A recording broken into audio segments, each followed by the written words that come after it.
Okay, I'm back. I don't know what's going on. Cox hasn't served me well lately. They'll drop things, and then I find that many times I don't have, um, internet access, and I'm right in the city, so there shouldn't really be any problem. But let me know if I'm still speaking double.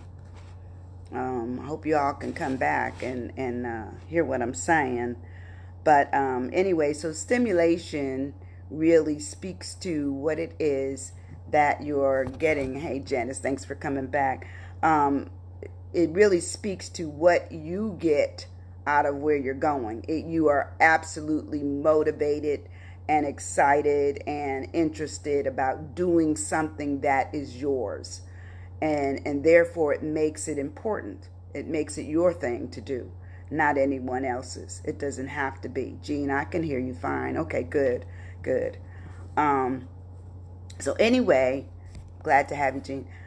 Anyway, it's good to say that to have a muse, you really look at how well you are motivated, how unique it may be to you, not to anyone else, whether or not you are stimulated by it, and lastly, how exclusive is it? Because sometimes some of the things that you are given, not you are, God may give it to you, but you are given it. You're given it for the sole purpose is that you were the chosen one to bring this idea, this concept, this picture, this something, whatever it is, forward, and it makes it exclusive to you. And it says, so to have something that's exclusive, it says excluding or not admitting other things. Let's face it, sometimes we are in something totally by ourselves and it is exclusively ours. But people will copy. So, you can start out with things being exclusive and somebody else may say, hey, look, I like the concept. I'm going to pull it over here and do it. But anyway, to be exclusive, it talks about to be complete, to be full, entire, the whole, the total, and the absolute. So exclusive means that doesn't require anybody else to be in it. Oh, it says, I've missed you this week and my heart and body can tell a difference. Oh, that's so sweet. Thank you, Jean. Jean is my jazz friend. Jean loves jazz. Jean, the book is on sale now. It's called Al's 10 Fingers. I'm just going to throw that little commercial up in there on Amazon. And I hope you get a copy. But anyway, we're talking about the whole concept of what MUSE does for us personally. If you are a person who knows you have a muse, stay on it. Stay in it. It's yours. And I say hone it. Make it where it's rich. Make it where it is your what I call your solaceness, your wonder. Good morning, OJ. Good morning. Make sure that you really understand the importance of what a muse can do for you. Sometimes things that start off as a muse become things that are financially secure because of the uniqueness. They have money attached to them because of the uniqueness or the fact that you were so motivated that you motivated others to be a part of it.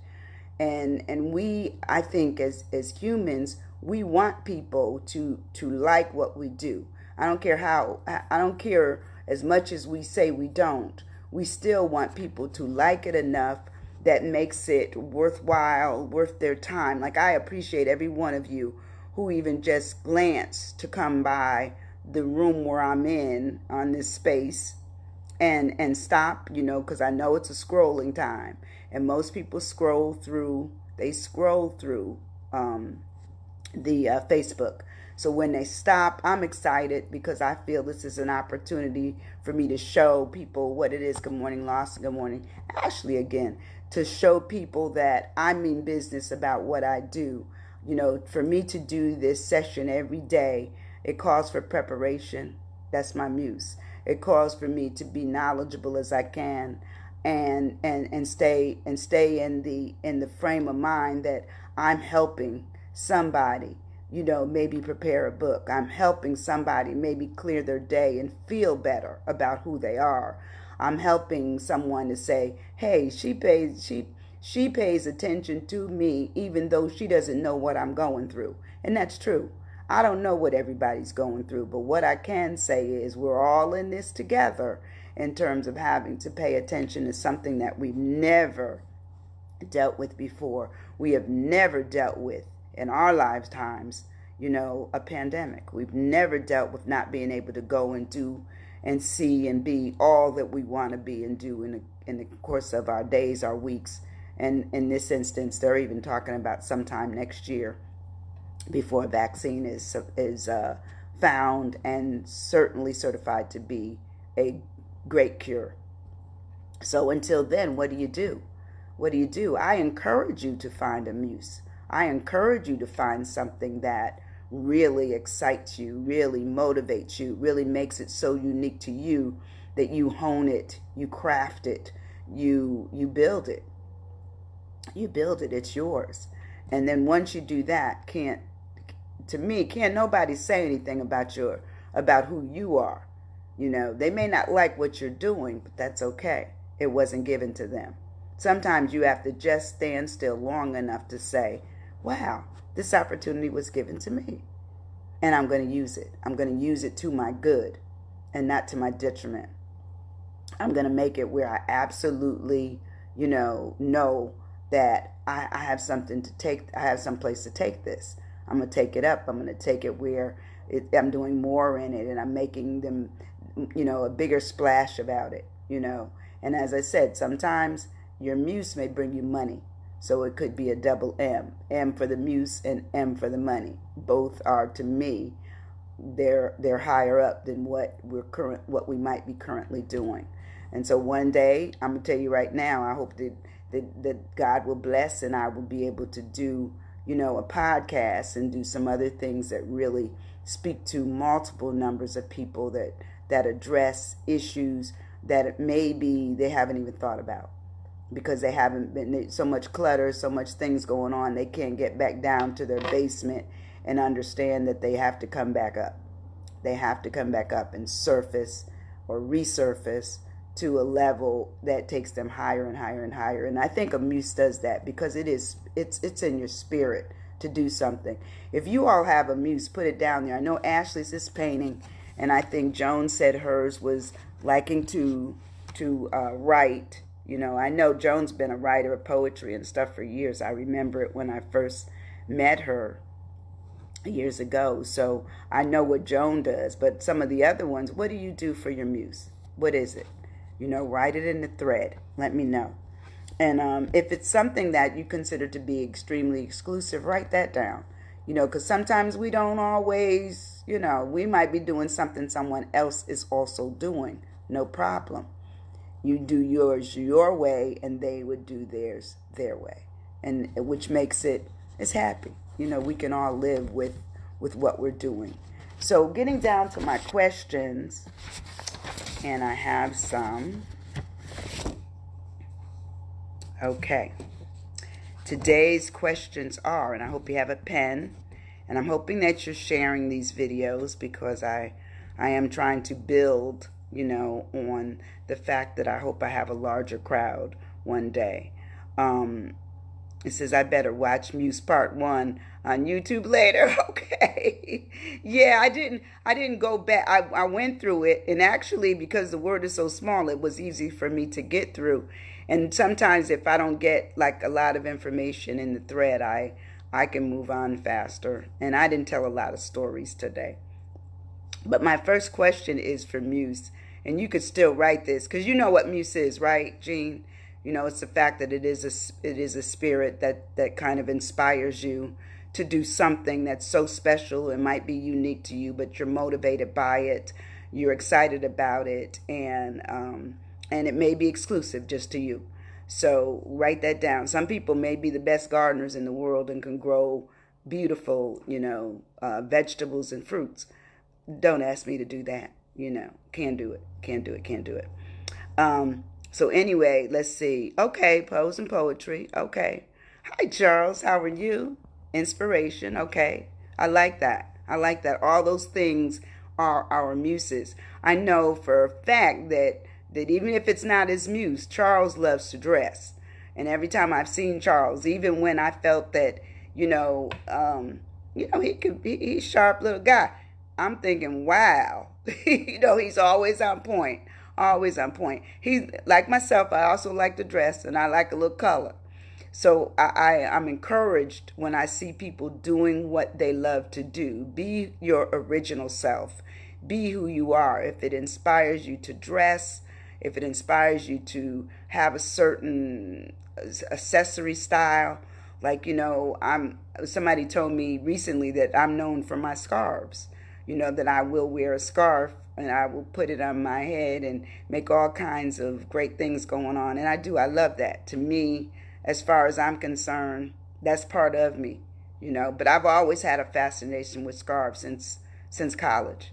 You know, so those are things that inspire me. That would probably be one of my muses. The other thing it talks about, so question one, number one, after I said it again, what is the muse that inspires you? That's question number one. Question number two, what drives your motivation for your muse? What is it? What is it? Is it seeing a picture that's completed? Is it seeing a cake on the table, on the counter before people start devouring it? Because bakers are like everybody else. They want to see that people ate every crumb. I'm going to give you a funny story about my dad. My dad was a chef, and also worked for GE and multiple jobs. And the thing about him is that he would cook up a cake in a minute, and he was always experimenting with things. And he would make cakes that he expected us to eat right away. He expected us to devour it, and we would eat some of it, and then we wouldn't eat anymore. And he would be so ticked off. He said, "Y'all kids better get in there and eat that cake." And we had a sweet tooth, but out of the two people who cooked cakes, my mother's was the best. And my mother would make her cake by hand, and my dad would go into it. We had the mixer and all the ingredients, and he would mess up a kitchen totally. But his muse was to cook. That was his muse. And some things we loved, some things we tolerated, because he was a good one for bringing home stuff that we weren't that excited about. But we did our part in trying to encourage him to keep on doing it. We'll come back to the table at least one time, but we don't know if we'll keep coming back to the table if we don't like it. So that's kind of what happened with that. So the third question is, how unique is your muse? Does it involve others to play along with you, or do you play by yourself? Do you do your muse by yourself? Most of the time, muses are inspired by ourselves, but sometimes you could have a friend that you are like this, and you both love to, have what I would call a friendly go forward. You challenge each other, you motivate each other, you encourage each other, you inspire each other. So that may be one of your muses. Stimulations is just that you have a friend that also does it. Question number 4, how does the stimulation for your muse keep you interested? How does it keep you interested? When you see something that's done, or you see the progress that you've made, or because sometimes you can put things side by side from when you started to the next time you did it again, and you're more proficient at it. And then the proficiency, outcome looks, wow, so much different than when you started. But that's your growth. That's your growth. Because I believe the more you do anything, the more you will become capable of doing it over and over and over again. And each time it becomes more and more good, more and more clean, more and more rich, more and more exciting, for you to do. The next question is your muse so exclusive that you can dive into it at any time and stay with it for hours? Is it so exclusive, meaning you can block out the world? You can block out the TV, the kids running around, the wife or husband talking to you, or the partner. You can let it go. It does not include them. You can literally do it and everybody's present, especially during this time. Can you find that opportunity to write, to paint, to cook, and everything? While like the world is going on, it's still in existence, and everybody in the house is showing you that it's going on, but you're fine about it. You're fine. And that, to me, would make it, important. It makes it important because it shows that it doesn't matter, that it's so exclusive and it's so on you and you're so into it that no matter what's going on, you can do it. Like I can sit down and write, sometimes, and, everything is just in chaos, but I can still sit down and write. Because I might be writing about what's going on, or I might be writing about what I've already gone through in terms of a present situation.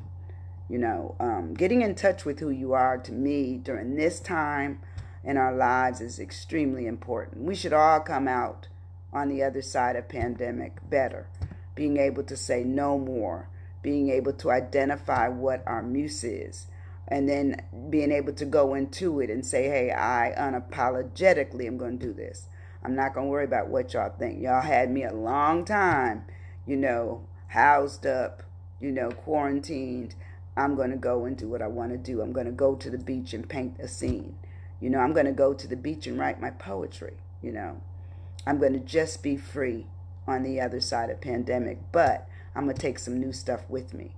And if you have a MUSE and you've never really dealt with it, but it's always been a drive or a thought, get into it. I wanted to read that poem again that really speaks to what a MUSE does for you. Because I think because it is something that gets in our spirit, I thought this was really cute. It says, when I met my MUSE, and it's by William Stafford, I glanced at her and I took my glasses off. They were still singing. They buzzed like a locust on the coffee table and then ceased. Her voice belled forth and the sunlight bent.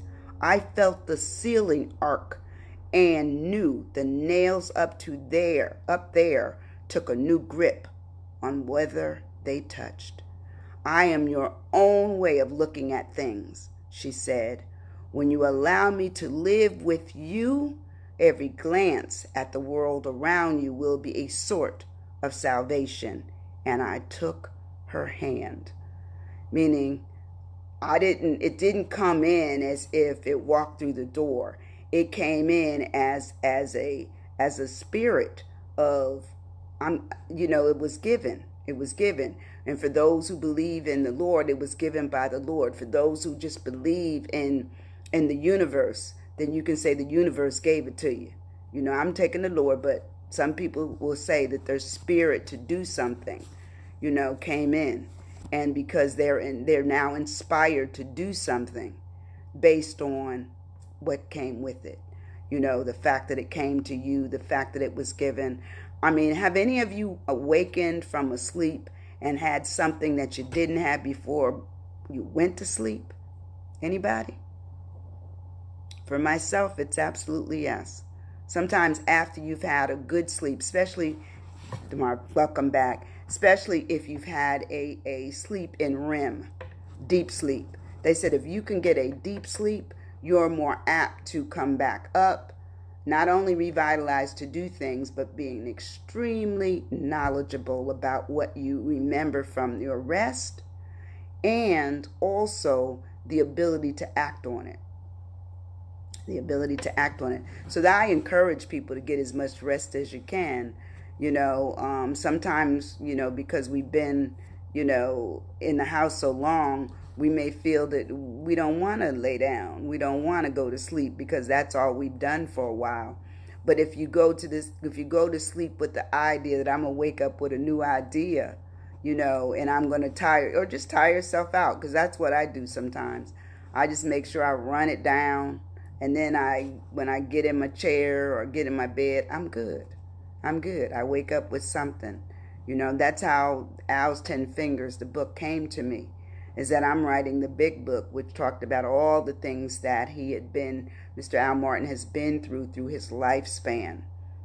And I'm talking when I woke up, like, what you want me to do, God? What? Why? Oh my goodness. Oh my goodness. And so it was given to me. And I know that. So my muse became completing the book. And so, actually having it go live. Good morning, Maurice. Having it go live was extremely exciting for me. Extremely exciting because, I couldn't have done it had it not come into my spirit to say, you're going to do that. That's what you're going to do first before you finish that second one. But the first one really speaks to, as a child, what can happen. How encouraged we are. Good morning, Sharon. I'm so happy everybody came in this morning. And sorry about the first take on this. I was having some trouble that some people couldn't hear. And so that being said, I hope you've heard most of this session. And if you came in late, I'm going to say that this is part 2, but part 1 and part 2 will be on the Facebook page as soon as I'm done, as well as my YouTube pages. I finally got around to catching all of those up, so they're all on the YouTube pages up to today. And you can just go to Sandra L. Winborn, PhD, and you'll find it on my page. And please become a subscriber to my page. I would love that. I would love that. But I'm moving forward. I'm going to say I want you to have a wonderful day. I want you to find whatever your muse is. And if you know it, I want you to delve into it. Make it something that you can become excited about, motivated about, and really get into. Really understand that there's a purpose that you were given it. Work on it. Make it your own. Hone it, and then move forward. Move out on it and see what happens. Maybe you'll have a book. Maybe you'll have a painting. Maybe you'll have, the best cake in town. Maybe you have completed, 40,000 steps in a week. Don't know. But what I'm saying is, set it high. Look out for yourself. Make it yours. It is yours. It has to be yours. It is your muse and no one else's. Stand tall today.